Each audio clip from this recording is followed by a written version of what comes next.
હાજી નમસ્કાર. જી ગબ્બર ઠાકોર બોલું. રાયકણજી બોલ્યા? હોય. અ, પોસ્ટ એક જોઈ તમારી બહુ સારી છે. હમ. તો ચિયા ગોમ કીધું કાલે 8 તારીખ કે કઈ તારીખ છે? કોરડા. કોરડા બહુ સરસ, ઈ મને ગમ્યું છે, બહુ સારું હમ. છે. તો હમ. એમાં જો ને તો નિર્ણય કમ્પ્લીટ હરખો રાખજો. જો કે મને પૂછ્યા વગર જેવું ડિસિઝન લઈને એમને કરી દીધું ને બહાર, હમ. તો એવી રીતના પરફેક્ટ ડિસિઝન રાખજો. એક હંગાત પણ એમાં એક તો વ્યક્તિ, ભાઈ વાત એવી છે. મારી વાત તમે પહેલા વપડો, પછી તમે કહો, હું તમારી વાત બધી વપડવાનો. હમ. મને જે પૂછ્યા વગર ડાયરેક્ટ ડિસિઝન લઈ લીધું ને, તો ગોમ જે આયોજન કરી અને હમ. ભેળા કરીને એમને 12 મહિના માટે સમાજ બાદ કરી દેજો. તો બધા માટે નિયમ હરખો રહે. તમે સમજ્યા વાત ને? હમ. મને કોઈ હોતો નથી સમાજ બાદ તમે કર્યો, કોઈ પ્રોબ્લેમ નથી મને. પણ હમ. બંધારણનું એક સારું પાલન થાય, હમ. બહુ આગળ થાય. અને પત્રિકા ને તમે વાંચી, અને જે આપણે બંધારણ છે ને પત્રિકા, તમે કદાચ હું જ નહીં ભણેલો હોય, પણ તમે એ પત્રિકા આખી વાંચીને વાપરજો, એના અંદર શું ઉલ્લંઘન કરેલું છે. કદાચ મારી ભૂલથી તમે મારા અંગત દંડ કર્યો, આપણે સ્વીકારવા તૈયાર છીએ સમાજ બાદ. હમ. એક વ્યવહારિક દ્રષ્ટિએ વાત છે, બરાબર? પણ હમ. સાચું કરજો એમ. કાલ ઉઠીને ફેર સમાજું છે, પબ્લિક રાજી થાય, જનતા રાજી થાય, એવું ના થાય એમ. જો હવે આ તમે બોલો જે કેવું હોય કહો. આ જે કોરડાનો છે ને, હમ એ કોરડાની ગ્રામ સમિતિએ નક્કી કરી વાત છે. હમ અને એની અંદર જે બંધારણ સમિતિમાં નથી.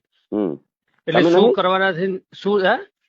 કેમ તમે નહીં હોય તો હતા આપણા અંદર, તો તમે હંગાત રહ્યા છો એમ નહીં, સજેજી. હું સમાજની મેમને સાથે આપણો ખરા વાત તો આપણો સજેજી તમે લઈ ગયા છો, તમારા હાથે તમે માઇક આપ્યું છે એમને. ઈ તો બંધારણ સમિતિમાં એ લોકોએ શું કીધું, ભાઈ ગામના એક વ્યક્તિને તમે બોલાવો. અમારા બરાબર. ગામના એક વ્યક્તિને. એટલે કે ગામના કોઈ આગેવાનને આ વિશે તમે બોલાવો. હમ એટલે સદેવજી એટલે ઉભા થાય. એટલે કશું મેં હોતો કીધું ભાઈ, નહીં. માલ્યો બોલીશ. એટલે એ રીતે પછી કે ભાઈ સદેવજી છે કે આ ઉભા લ્યો, હડો ભાઈ તમે આ શું કે ઓભળો. હમ એટલે સદેવજી અહીંયા આયા. બરાબર. હમ હવે આ જે સમિતિ છે ને, હમ એ બંધારણ સમિતિ છે ને, હમ એ નક્કી એ જ બધું કામ કરે છે. આના હમ વિશે બધાની ચર્ચા વિચારણા કરી હમ અને એ જે કરે છે એને અમારે ફોલો કરવાનો, પછી એનાથી અમારે વિશેષ એમને અમારી કોઈ જવાબદારી નહીં. હું બોલું? હમ. હું બોલું હવે? હા બોલો. ફોલો કરો, પણ પરફેક્ટ કરજો એમ. જે મને પૂછ્યા વગર ડાયરેક્ટ નિર્ણય લઈ લીધું છે, તો ગોમને જે મીટિંગ કરો ને એનું આયોજન એવું કરજો કે જે હોમે ગુનેગાર છે એને કોઈ પૂછવામાં ના આવે ને સીધા સમાજ બહાર કરી દેજો એમ. એમને વગાડ્યું, મેં ડીજે વગાડ્યું છે અને એમને બી વગાડ્યું છે, મેં બી બરાબર. લાઈવ કર્યું છે, તો એમને બી લાઈવ ના ના, એ કર્યું. થશે જ, એટલા માટે મિટિંગ થતી છે ને. એટલે મને ગમ્યું છે આર્યું. મેં તમને ફોન કેમ કર્યો? હમ. મેં ફોન એમને તો કર્યો ના હોય. હમ. હમ. હમ. મેં તમને કીધું કે મને ગમ્યું છે, મારા હંગા જે થયું રેડી થયું છે, ખોટું નથી થયું. તમે રાઈટ છો બરાબર. બધા, બહુ સારું કર્યું છે. અને કદાચ કોઈ હમ. ડીજે વગાડ્યું હોય તો મામૂલી ભૂલ છે, એના માટે આટલી મોટી સજાઓ ના હોય. હમ. કોઈ બી વિચારો, ગમે તે લાખો કાર્ય હારા કરેલા છે ઓલરેડી. એટલે થોડી હમ. તમારા અંદર વડીલ છો, તમારી ઉંમર કેટલી છે? આ તો ગોમના પણ 2 3 4 વ્યક્તિઓની પર્સનલ દુશ્મની છે, તમને બી ખબર ના છે. ના ના ના ભાઈ, આ છે ને, હા, ઈ ત્યાં બંધારણ સમિતિએ નિર્ણય કરેલો છે. અમારો કોઈનો નિર્ણય નથી. ભલો અને તમારો નિર્ણય ના હોય, બરાબર, પણ હમ. સદેજીને તો અમે બોલતા જ નથી. તમને એટલી બી ખબર પડવી જોઈએ કે આ વ્યક્તિને 15 વર્ષથી મેં કદી ચા ભી પાયો નથી. હમ. એમને મારે કોઈ લેવા દેવા નથી. અમારા વડીલ કોઈ બી ડોહા હોય, કંઢિયા હોય, અમારું કુટુંબ કોઈ બી માફી માંગે ભૂલ થાય તો, બરાબર. હવે સરપંચ આગલા દાડે રેકોર્ડિંગમાં બોલ્યો છે કે નીચ છે. હવે સરપંચે એવું કીધું છે કે તમે ત્યાં ડીજે લાવજો ને. જે આ માફી માંગવા વાળો વ્યક્તિ તો ગોધરા ઉઠી ડીજે માં આવ્યો છે યાર. તમે વાતને જેમ સમજતા નહીં, સત્ય જાણો પેલા. હમ. એ વ્યક્તિ આવ્યો છે, એને સોગન ખવડાવો, એને કીધું છે કે ડીજે લાવો, હું પટાક ખેલું. આ એક ખોટું થઈ રહ્યું છે. મારા હંગાત એક ષડયંત્ર રચવામાં આવ્યું છે ને. એક ખોટું તમે ટાર્ગેટ બનાવ્યો છે કે કોઈ બી બનાસકાંઠા છોકરાને પેલો કલાકારોને લઈ લઈને અને દબાઈએ એટલે બીજા બધા ડીજે વાળા, સાઉન્ડ વાળા કોઈ તો ડરી જાય, કોઈ તો આવું બી ટાર્ગેટ હોઈ શકે. અને તમારે મને પૂછવું હતું મીટિંગમાં, તમે મને પૂછવું કે ભાઈ બોલ, તને આ ગુનો કબૂલ છે? હું ના પાડો કે મારો ગુનો કબૂલ નથી, તો તમે મને આ કહી શકો. હું આ એજન્ડા એ અમે નક્કી કર્યો જ નથી. અમારું ફક્ત કામ એટલું હતું કે ભાઈ તમારે ત્યાં જાબડીયાની અંદર મીટિંગ કરવાની છે. બરાબર. બરાબર. અને મીટિંગ ચિઠ્ઠી ની કેને અંદર લખીને આલી? ચિઠ્ઠી તમે લખીને આલી કે અમારા ગામવાળાને લખીને આલી? જે ચિઠ્ઠી, હા હા, ચિઠ્ઠીમાં એમને એમ કીધું હા ત્યાંથી કે ભાઈ તમે ચિઠ્ઠીની અંદર નામ લખીને આલો આખા. એટલે ત્યાં કાગળ હતું રસીદભાઈ, મેં નામ લખ્યા મેં. બરાબર. મેં લખી અને એમને પોત કરી લ્યો ભાઈ આ નામ છે. ચિઠ્ઠી તમે જ આલી ને? મેં આલી. તો પેલા ગામમાં અમારા ગામમાં કોઈ મીટિંગ થઈ હતી એવી કે આ ના કરવું કે આવી? તો આપણે અમારા ગામમાં કોઈ મીટિંગ થઈ નથી. દરેક ગામમાં મીટિંગ થઈ છે, દરેક ગામમાં મીટિંગ તો થઈ છે. કરી તમારા ગામે મીટિંગ નથી કરી એમાં અમારો શું દોષ? તો પણ તમારે કેવું પડે ને કે ભાઈ મીટિંગ નહીં કરી, પેલા એક વાર મીટિંગ કરવાની. આ તો શું છે, હકીકતમાં મીટિંગ કરવાની હોય જ ને. જયારે આખા તાલુકાએ અહીંયા બધી મંથન કરી અને જયારે કશું હતું, જો મીટિંગ નથી કરી કશું હતું ને, હું ગુનેગાર છું, એની સજા મને તમે આલી, ઓકે, ઓલરેડી આપણે સ્વીકારી, બરાબર. પણ દરેક માટે હરખું રાખજો. કાલ ઉઠીને તમારી ટીકા ટીકી ના થાય, સમાજની ટીકા ટીકી ના થાય. મારી વાત સાંભળો.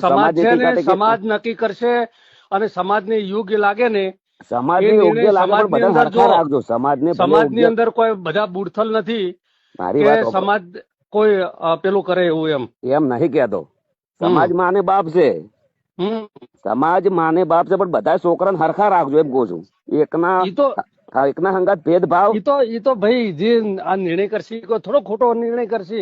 ખોટો નિર્ણય નહીં, હું એક ન્યાય માંગુ છું કે દરેકને હરખા રાખજો. જો તમે ભેદભાવ ના રાખે કોઈ. સાંભળો, તમે મુના નવાની અંદર જ્યાં આ ચિયું ગામ છે બાજુનું અમારા જમણા પાદર, મેં 11,000 લઈને છોડી દીધા છે એટલે કઉ છું. એટલે એકને સમાજ બાદ પૂછ્યા વગર કશો વાંધો નહીં. તો પછી એમને બધાને હરખા રાખો એમ. પછી બધા હરખા થશે. ચંદનજી આયા હતા આપણે ચંડીસર બાજુથી, ઓગળજી મહારાજ બધાનું સારું કરશે. સદારામ બાપુ, જો ઓગળજી તમે બધાની સોગંદ કાઢા છે ને, એનો એક સાચું પાલન કરજો. એટલે સત્ય છે. મારી વાત સાંભળો, હું ખોટું ના લગાડતા. તમે એક ભાઈ તરીકે હું તમારો દીકરો છું, અને તમે એક વખત સમાજ બહાર કાઢો છો ને એક વખત બીજી દાડે નિયોજન એવું બી હાલ દો છો કે અરે અમારા ભાઈ છે એમ. ભાઈ તો ભાઈ છો, પણ તમે હવે ભાઈ પણ નથી રાખ્યું મારું. ભાઈ પણ જો સમાજમાં આટલો મોટો એક ડીજે વગાડવાથી આટલો મોટો દંડ ના હોઈ શકે. ઈ તો ભાઈ પણ સમાજ નિર્ણય કરે એમાં હું શું કરી શકું એકલો? સમાજ જેવી રીતે નિર્ણય કરે, આરોપીને કોર્ટ તમને કાયદા ભણેલા છો ને, સમાજથી મોટો તો હું છું. બેંકમાં છો ને તમે, બેંકમાં ભણેલા છો ને, તો કોર્ટ ની અંદર આરોપી જાય ને તેને પેલું પૂછે કે તને તારો ગુનો કબૂલ છે? તમે તો સોશિયલ મીડિયા ઉપર ખૂબ છો, તો તમે સોશિયલ મીડિયાની અંદર તમે કેમ એવું કીધું ને કે હા અમારી આ વાત હતી ને અમે ભૂલ થઈ ગઈ છે અમારી? તમારે ભૂલ તો કરી છે. તમે ડીજે ની પત્રિકા વાંચો. એ 42 નથી હો, કોઈ 42 ની વાત નહીં કરવાની. 42 કેમ 42 નથી? એટલે આવું એક નિયમ કરેલો છે. વાત નથી. આ આખો નિર્ણય એ ત્રણેય જિલ્લાનો છે. Okay okay okay, right. 3 જિલ્લાનો નિર્ણય છે, રાઈટ. બહુ સરસ. એમાં ઉલ્લેખ એવો તમે માઇકમાં કે ચોય કીધેલો છે કે ભાઈ એક જ બંધારણ પાળવાનું, બીજો કોઈ બંધારણ આજ પાસે કરેલો હોય બંધારણ કોઈ માન્ય રહેશે નહીં, એવો કોઈ ઉલ્લેખ કરેલો ખરો? એટલે બધું અમારે વેણી બધો ઉલ્લેખ કરવા. હા તો કરવા જ પડે. સમાજમાં વિખવાદ થાય. તમે ગાયેલ જ છે. હું એટલા માટે તો હું બહુ રિસ્પેક્ટ થી અને વ્યવસ્થિત બોલ્યો છું. હજી હું બોલ્યો નથી. એકે શબ્દ હું બોલ્યો એમ ને? હું તમને એકે શબ્દ ખરાબ બોલ્યો? તમારા ગામના આયા, મારી વાત તમારા ગામના આયા, તમારા ગામનો ભેળા કરીને એમના કંઈ દંડ લ્યો તમે. ઈ તો હા મરસી થી હસી અને મારે કોઈ ચિંતા નથી. હા એમ તમારું જો તમારા ગામમાં તમારું ચાલતું નથી બિલકુલ. તમારા ગામમાં તમારું બિલકુલ ચાલતું નથી. તમારા ગામમાં તમે બીજા છોકરાને દબાવવા આવ્યા છો. તમે જે છે મારું કોઈ જગ્યાએ હેડતું નથી.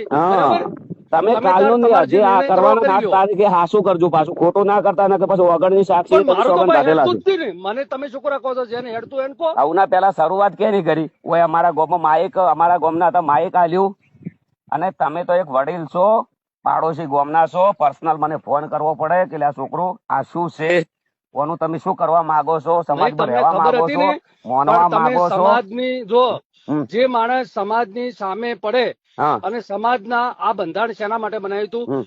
બંધારણ એના માટે બનાવ્યું હતું કે આ સમાજ એવી રીતે જઈ રહ્યો હતો અને એનું કોઈ કશું હતો નહીં. સમાજના હોમે અમે પડ્યા હોય તો અમને દંડ કર્યો તમે, હું સ્વીકારવા તૈયાર છું, ના પાડ્યો.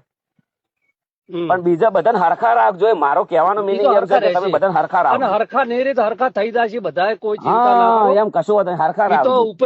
મારી વાત આપણો છેલ્લો પ્રશ્ન તમને લાસ્ટ કહું. ચડોતર ની અંદર મીટિંગ હતી ને, પેલાથી મળીને આખા ઠેર ઉઠી નામ નતું લીધું, અમારું સન્માન બી નતું કરીને અમને મેં તમને કીધું તમે હસ્યા હતા, એમાં રાજી છે હતા.